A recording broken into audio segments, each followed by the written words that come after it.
Hello guys and welcome back into a new brand video. In today's tutorial, I'm going to show you how to retrieve metadata from Salesforce using vscode.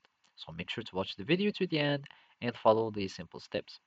So simply for this tutorial, we are going to check this guide and from there we can apply it here.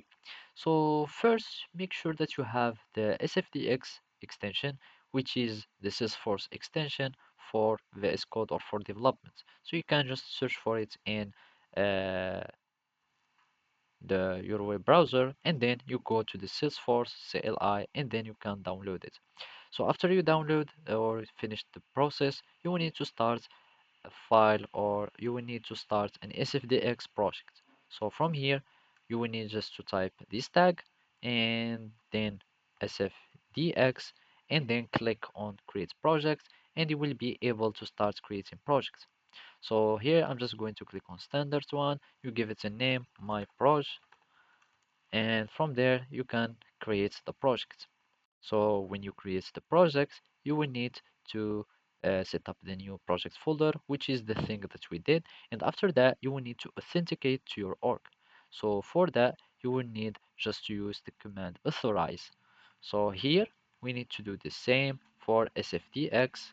So just type SFDX and search for authorize to your organization.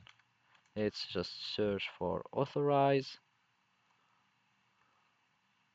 and basically we need to find it there and then and simply after creating the project we need just to go again into the authorize org and then you will find or it will open the window where you can authorize your Salesforce so you can just use either a sandbox or your production area or deployment production service and then you can click on the cloud icon in VS Code and it will be somewhere here.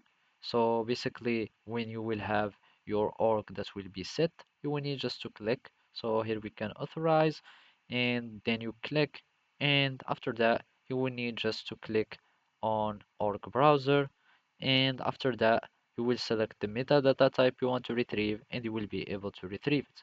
So simply that's it. Thank you for watching and see you next time.